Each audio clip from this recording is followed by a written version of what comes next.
en el primer país del mundo. Y sucedió algo increíble, ¿no? Los banqueros del primer país del mundo, los banqueros más grandes del mundo, aquellos que tratamos de imitar, digamos, se desbarrancaron, ¿no? Y si uno se pregunta por qué, yo creo que la palabra que utilizó Fernando, codicia, es la palabra que representa, digamos, el porqué de la crisis. Miles de hipotecas mal otorgadas a gente que no se lo merecía, brokers de hipotecas que se excedieron en sus funciones por ganar una comisión de colocación, banqueros que empaquetaron esos créditos y lo trasladaron a un patrimonio autónomo para que en base a un proceso que se llama de titulización de activos generasen bonos garantizados por esa cobranza de créditos hipotecarios mal otorgados, y contadores, auditores internos, auditores externos, superintendencia, calificadores de riesgos, todo el sistema de control y supervisión falló en el primer país del mundo. Y por supuesto, cuando se vende bonos en esas cantidades que ha mencionado Fernando en su libro, se involucra pues a compañías de seguros, fondos mutuos, bancos de inversión, AFPs de todo el mundo. Y entonces cuando las hipotecas empezaron a caerse, las cobranzas de las hipotecas empezaron a caerse, porque créditos se dieron a gente que hoy día se llaman los ninjas, que son las siglas en inglés de no tiene empleo, no tiene ingreso, no tiene patrimonio. A esa gente se le prestó dinero. Algo increíble, ¿no? Y entonces esa gente, con la ilusión de que la tasa de interés estaba baja y con la ilusión de que el inmueble que iba a comprar iba a subir de valor, porque históricamente en los años precedentes había subido 124% el valor de los inmuebles, esa gente se endeudó. Llegó un momento en que hubo recesión en Estados Unidos y, como dice Fernando, la Fed levantó la tasa de interés y entonces una persona promedio que pagaba $700 de cuota mensual por su hipoteca se le incrementó a 1.200. Y entonces no solamente no pagaron los que no podían, sino también los que podían, pero se había incrementado la cuota. Y cuando los bancos empiezan a tomar esos créditos morosos, empiezan a tomar sus garantías para ser recolocados en el mercado, es que se origina, digamos, un stock de inmuebles tan grande que no tiene mercado. Y ahí se cae todo. Se cae todo y se caen los bonos, porque los créditos entran en morosidad y eso se refleja en el valor de los bonos que tenían como sustento la cobranza de los créditos hipotecarios, ¿no? Y se origina una crisis de 51 trillones de dólares. El mundo perdió 51 trillones de dólares. ¿No? Llevamos 4 años y no hay viso de solución en el mundo. Los gobiernos están alimentando de más liquidez al mercado, pero no se está atacando la estructura, digamos, de la crisis que describe muy bien Fernando en su libro, ¿no? Solamente para tener idea de las consecuencias de esto. Una primera consecuencia creo que fue la globalización, como lo menciona Fernando en sus láminas, la velocidad en la cual se transmitieron los efectos de esta crisis. Cuando un banco americano con más de 150 años de historia quiebra, en esa semana se origina una pérdida inmensa en el mundo. Solamente para graficar esto, el grupo Citibank tenía unas acciones que tradicionalmente costaban $56. Se cayeron en una semana a $1 la acción. De 57 a $1. Nosotros, peruanos, que no teníamos nada que ver con la crisis americana, nuestro sistema financiero está bien, la crisis había sido de Estados Unidos, en la bolsa peruana la acción que más se negociaba era Volcan. Y Volcan cayó de 17 soles a 98 centavos la acción.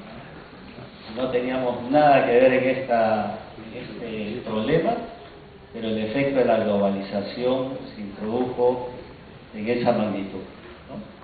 Y esto originó una pérdida de confianza en los mercados mundiales, ¿no?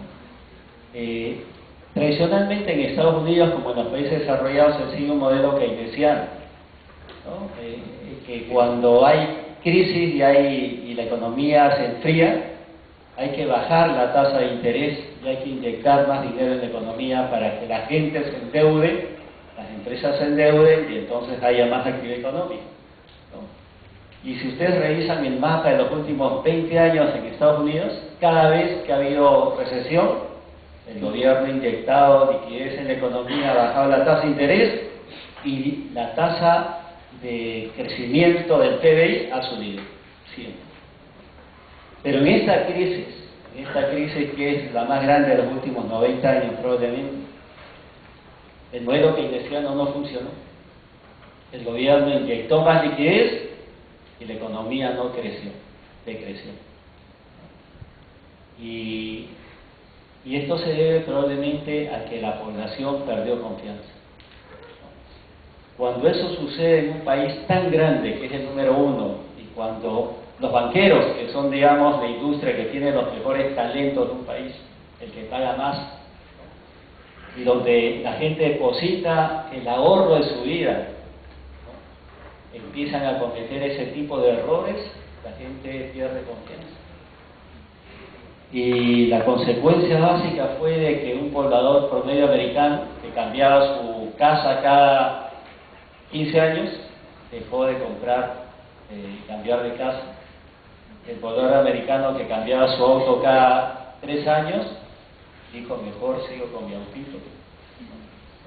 El americano que cambiaba de ropa cada vez que había cambio de estación, dijo, mejor voy al baúl y saco mi ropa antigua.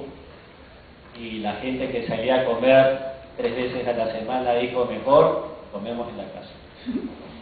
Y entonces todo el sistema de consumo se atracó. Y eso es lo que ha creado la crisis en estos países desarrollados, porque la gente no tenía confianza de que en los próximos meses iba a tener empleo, y no iba a tener ingresos, y entonces cambió la vida de esta parte del mundo que eran los países desarrollados, ¿no? Y por eso creo el valor de este proceso de investigación de Fernando, de tratar un tema que es un tema global, un tema importantísimo, de cómo no hay que confiar en las primeras instituciones de un país, cómo se puede cometer errores de esa magnitud, ¿no? Y eso hay que documentarlo, como lo ha hecho Fernando en su libro. Creo que hay que leer esto, que es historia, que es una historia que no se repite una vez cada 100 años, probablemente que suceda una cosa así. Y una cosa anecdótica. Si ustedes revisan la historia de la economía peruana, las recesiones siempre han sido en un ciclo de 10 años en el Perú. Y siempre terminados en años que acaban en 8. Una cosa bien interesante. Esta crisis estalló en el 2008. La anterior crisis, la asiática, 1998. Y si ustedes van para atrás, todos los años terminados en 8 ha habido crisis. Hasta hace 2 décadas por culpa de peruanos.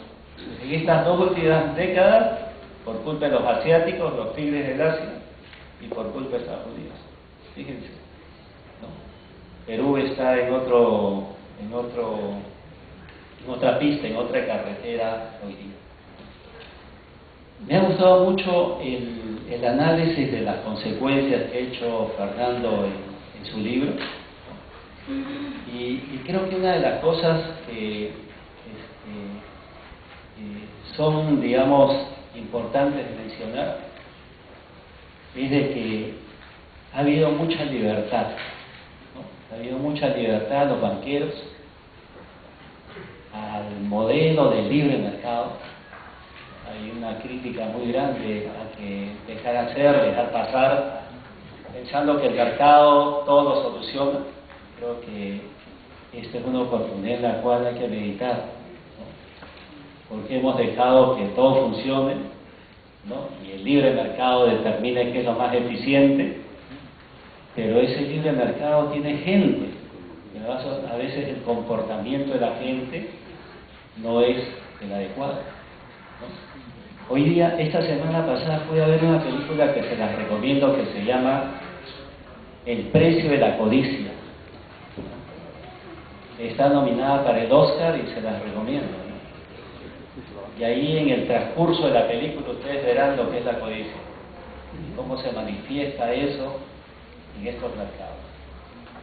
No les hablo más porque si no se van a disfrutar de la película. Les recomiendo, ¿verdad? Bien, para finalizar, la salida de la crisis, este capítulo que ha mencionado Fernando al final, creo que tiene mucho que ver con qué hay que hacer hacia adelante. Yo creo que una de las primeras cosas que creo que hay que aprender es de que hay que tener un Estado fuerte. No te digo que grande, con mucha gente, sino un Estado fuerte que esté por encima del sector privado que domina un país. O sea, debe haber regulación y supervisión, no abundante como la que tenemos en el Perú. En el Perú, si ustedes leen el suplemento del peruano, cada año se publican 24.000 dispositivos legales. Y si ustedes son un empresario que está a 10 años, han pasado 240.000 dispositivos legales por el peruano. Y ahí les toca cumplir 10.000. Es imposible, pues, ser buen empresario y cumplir 10.000 dispositivos legales. Entonces, la abundancia no es la regulación perfecta. Hay poca regulación efectiva con gente, un gobierno fuerte, un Estado fuerte, ¿no? Que pueda, digamos, ser el árbitro para que no haya exceso de dominio de poder en el mercado, ¿no? Creo que esa es una de las primeras cosas que hay que aprender de esta crisis.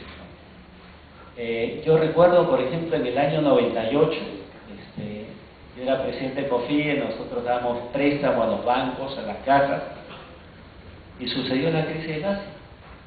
En una semana, sucedió la crisis del Asia, los banqueros que habían otorgado crédito de corto plazo al Perú, tenían los contratos una cláusula roja que si había una crisis, el banquero podía exigir que le devuelvan el préstamo de corto plazo a los bancos peruanos en 24 horas.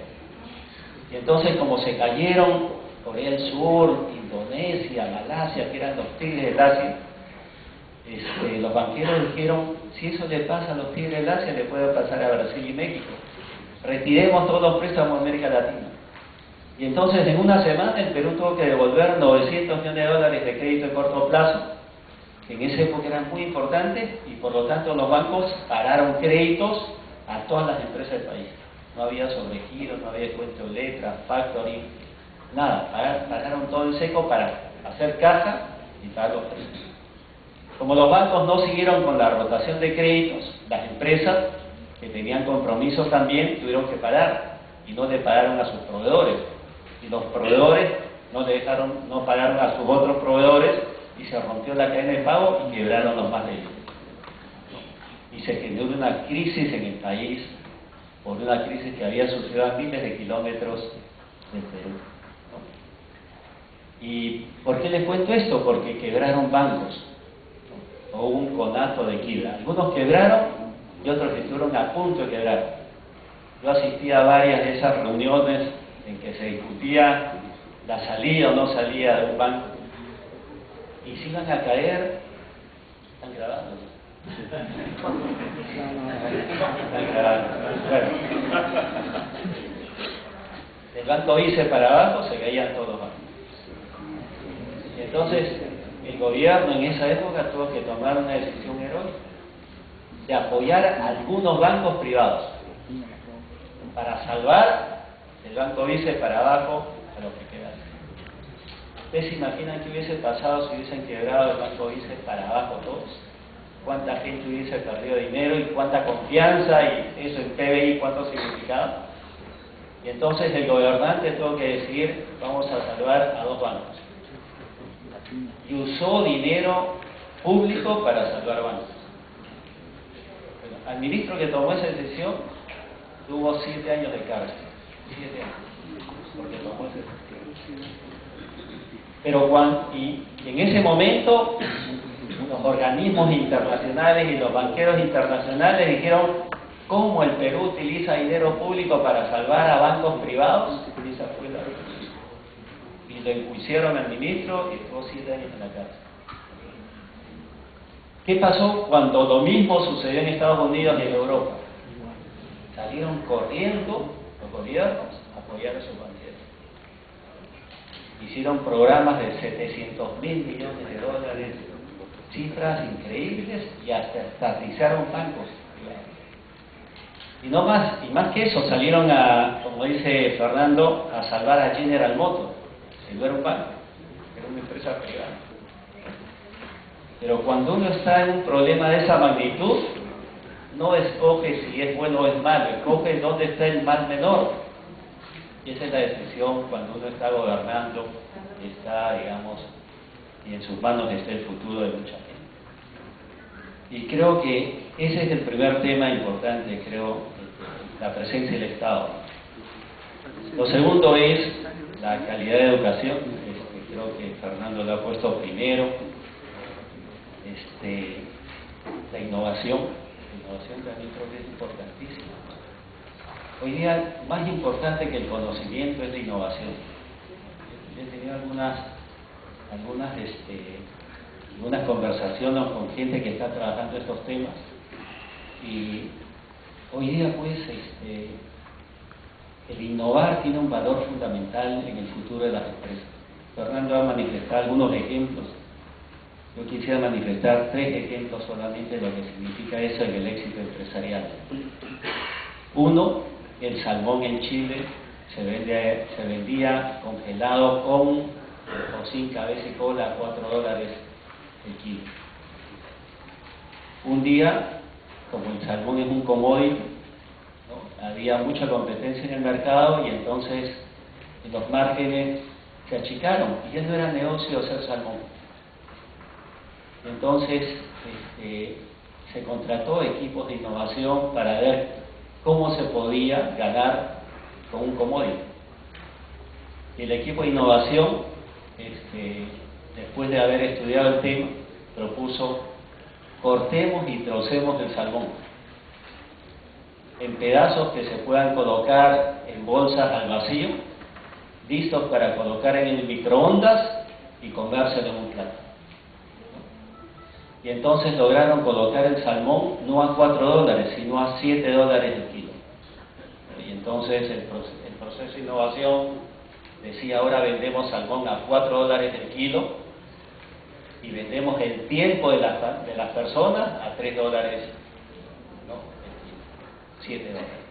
Entonces el margen del salmón aumentó y hoy día es un buen negocio, ¿no? Otro ejemplo es el del Circo du Soleil, que es un circo que era un negocio que estaba en decadencia, y de repente, ¿no?, un cirquero canadiense se pone a pensar cómo podemos convertir un negocio que va a la deriva en un negocio exitoso, ¿no? Y entonces dijo que hay que quitar, que hay que eliminar, que hay que aumentar, ¿no?, que hay que crear, ¿no?, que hay que disminuir. Y a través de ese proceso de cómo crear algo nuevo, juntó el teatro con el circo. Licenció a todas las estrellas, que eran los que cobraban mucho y hacían mal el negocio, ¿no? Metió luces, metió temática al circo. Antes los circos no tenían tema, ¿no?, y le metió luces, ¿no? Y hoy el Circo du Soleil es un circo innovativo. Tiene 90 funciones al día en el mundo, y vende más que el cantante de más éxito en el mundo. O sea, más que Madonna, más que Lady Gaga. Y eso hace, digamos, innovación. Puede compartir un negocio, a la deriva de un negocio buenazo. Y acaba de llegar al Perú Sara, si algunos de ustedes han ido a Sara, en Jockey Plaza y hay un local de Sara. La innovación de Sara es armar un sistema tecnológico que pueda reproducir una logística y una innovación de cambiar toda la moda que hay en la tienda cada 4 semanas. Entonces, cada 4 semanas sale una colección nueva para cambiar todo el inventario de todas las tiendas del mundo, que son más de 1000 tiendas. Para manejar una logística de ese tipo, para cambiar toda la colección, cada semana se requiere pues una innovación importante en todos los niveles de la organización, ¿no? Y a eso es lo que dice Fernando, ¿no? Que esta crisis nos lleva, digamos, a un mundo si uno lo quiere ver, de oportunidades. Las oportunidades están ahí. Yo quisiera agradecer a la facultad y a Fernando el honor de haber comentado el libro, ¿no? y leer, digamos, la documentación que nos ha llegado, y estoy seguro que este libro va a tener un éxito tremendo. Ya he visto ayer un aviso en la República que ya está a la venta, ¿no? Y así que espero leerlo completo y aprender mucho de ella. Muchas gracias.